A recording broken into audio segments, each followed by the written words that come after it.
Propaganda in the 70s, Chapter 3 of Alex Carey's study on managing public opinion, the corporate offensive. The corporate campaigns to influence and change public opinion during the pre- and post-war periods have been largely directed at the grassroots, with a primary purpose of reaching large numbers of people directly and thereby changing public opinion. These campaigns continue into the 70s, and they are necessary. First Vietnam, then Watergate produced a disastrous collapse in public regard for all American institutions, and for business in particular. So in 1975, the Advertising Council again initiated a national program of conservative economic education on a scale similar to the post-war program. In 1977, Fortune described the continuing Ad Council campaign as a study in gigantism, saturating the media and reaching practically everybody. By 1978, according to expert witnesses before a congressional inquiry, American business was spending $1 billion per year on grassroots propaganda. The effectiveness of the new propaganda program was monitored by a standardized, vastly detailed poll sponsored by the Advertising Council and repeated every 12 months. By 1980, the annual poll showed that the proportion of Americans who think there is too much government regulation, a matter at the very heart of the new right propagandists' concerns, had risen from 42% to 60%. Ronald Reagan's election followed. A New York firm which specializes in monitoring public opinion for business reviewed the changed mood of American politics and observed, "Between Jimmy Carter's election in 1976 and Ronald Reagan's victory in 1980, the outlook of the American people underwent one of those decisive shifts that historians generally label as watershed events." The review speculates about possible explanations for the startling reversal of public opinion, but it entirely overlooks business's billion-dollar propaganda campaigns. Again, as in 1919-21 and 1945-50, a business-sponsored assault on public opinion coincides with a dramatic swing to conservatism. And still, the meaning of all this for democracy is not raised in any substantial way. Yet another form of propaganda is developed in the 70s. It is the hallmark of the emerging neoconservative movement, and Alex Carey calls it, as distinct from the traditional grassroots, the treetops propaganda.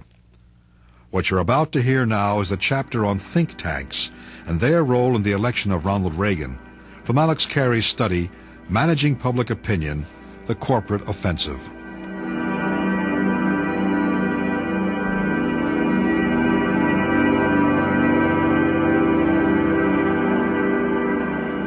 The 1970s in the United States and United Kingdom, treetops propaganda. Treetops propaganda is not directed at the person in the street. It is directed to influencing a select audience of influential people, policymakers in Parliament and the civil service, newspaper editors and columnists, economics debate on TV and radio. Its immediate purpose is to set the terms of debate, to determine the kind of questions that will dominate public discussion. In a word, to set the political agenda in ways which are favorable to corporate interests. As this tactic succeeds, public discussion no longer assumes, for example, that affluent societies have a first responsibility to provide jobs for all who want them, and the debate is instead about whether 6% or 10% is a natural, and by implication, acceptable level of unemployment. It is no longer taken for granted that we have a right to clean air, and the debate centers on how far the cost to industry of pollution control is economically acceptable. The debate ceases to be about how far it is necessary for government to be involved in the economy, and centers on arguments for reduced involvement and schedules for achieving this. The debate is no longer about whether unions have too much power, or even too little power given the huge size of contemporary corporations, but about which is the best way to reduce that power. The tactics by which such changes in the political agenda are secured is for the corporations to search out articulate conservative economists and amenable academics, gather them together in lavishly funded, tax-deductible think tanks, and pay them handsomely to inundate relevant debate with an endless stream of books and research reports. In the U.S., the work of the many private think tanks which develop policies on a range of national issues is known as policy research.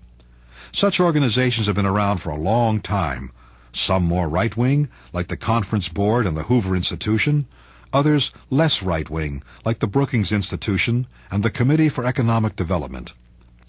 The 1970s saw the emergence of an aggressive new breed among these organizations, which, lavishly funded by corporations, produced an incessant flow of market-oriented studies. Perhaps most importantly, the new think tanks placed a quite new emphasis on promoting and disseminating their products nationwide, that is, on proselytizing. The new or revitalized think tanks and the scholars they recruited virtually created the neoconservative movement of the 1970s. I would like to add here another observation from Noam Chomsky, an observation that addresses the particular danger of propaganda that is directed not at the people at large, but at the educated parts of the population. One reason that propaganda often works better on the educated than on the uneducated is that educated people read more, so they receive more propaganda. Another is that they're the commissars. They have jobs as agents of propaganda, and they believe it. By and large, they're part of the privileged elite and share their interests and perceptions. The rest of the population is more marginalized. It doesn't participate in the democratic system, which is overwhelmingly an elite game. Such propaganda directed at the educated, the elites, at lawmakers, as well as those who interpret the laws, is the main function of think tanks. The most important of the new think tanks is the American Enterprise Institute for Public Policy Research, AEI, founded in 1943 with money from Lilly Endowment, Ford, Weyerhaeuser, and Reader's Digest. AEI gained such importance during the first Reagan campaign that it assumed almost mythical powers with Reagan's first election, and, according to the New York Times, a consultant to frustrated Democratic Party members told them, quote, "They ought to remember that AEI did not win the election, but that Reagan did." End of quote.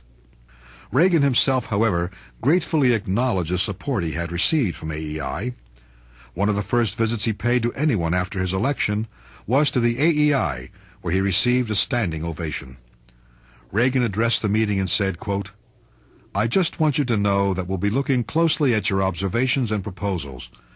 This kind of working relationship with the AEI is one the next administration wants to maintain during the next 4 years." End of Reagan quote. Reagan then proceeded to choose 6 top appointees for his first administration from the pool of AEI scholars. As a cheerleader for the free market economy, the Heritage Foundation organizes communication among what it calls a resource bank of 1,000 academics and several hundred other policy research groups. In 1978, the president of the foundation, Dr. Fulner, addressed an international conference of corporate opinion managers assembled in London. "The American public policy arena," he reported happily, "is awash with in-depth academic studies, which lead to the inescapable conclusion that the free market operates more efficiently, more humanely, and less expensively than any planned statist or socialist alternative."